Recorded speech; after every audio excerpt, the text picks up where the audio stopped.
Hi, I'm Dr. Lisa Watson, Toronto naturopathic doctor, and I'm here today to talk about Hashimoto's thyroiditis.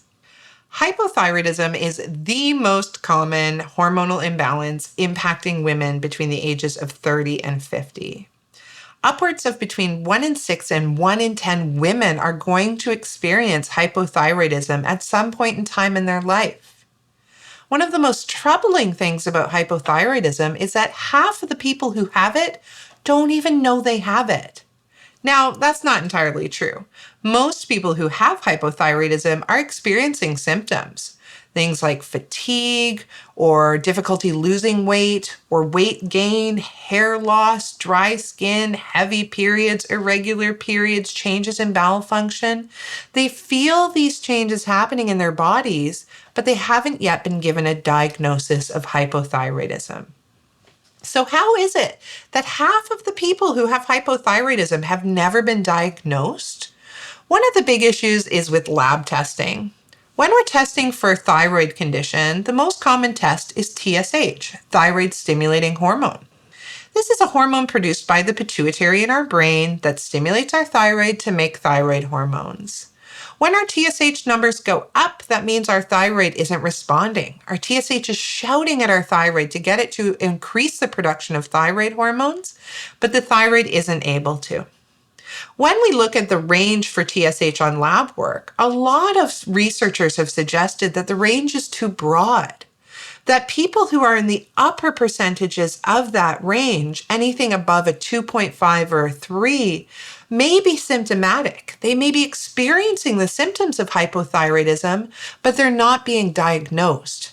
They're symptomatic, but they're not yet symptomatic enough to have this diagnosis. One of the other problems with lab testing for hypothyroidism is most people who have hypothyroidism have no idea if it's actually Hashimoto's. That's because many medical doctors don't run the antibody tests that are necessary to tell us if a woman or a man has Hashimoto's. Anti-TPO and anti-TG antibodies are necessary to make this diagnosis. Why we need that information is that Hashimoto's is not just simply hypothyroidism. It may be the most common cause of hypothyroidism in North America, but with Hashimoto's, the problem isn't just that the thyroid's not working, it's that Hashimoto's is actually an autoimmune condition where your immune system is destroying your thyroid.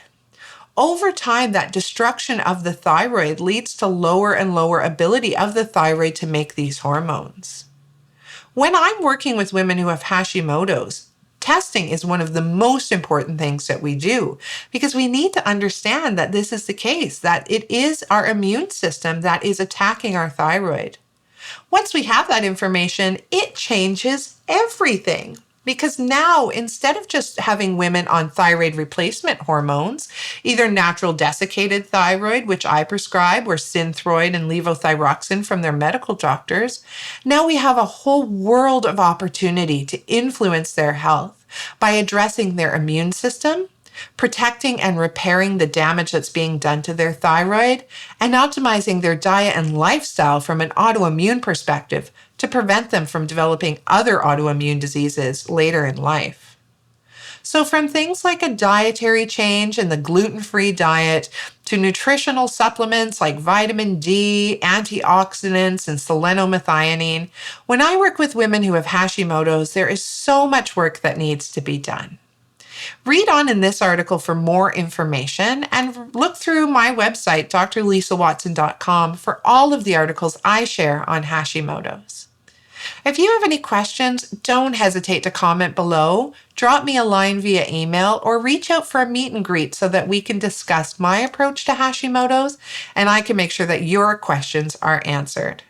Because when you have information, that gives us power, and that power allows us to make changes in our lives to improve our health now and in the future. Take care. Thanks for listening.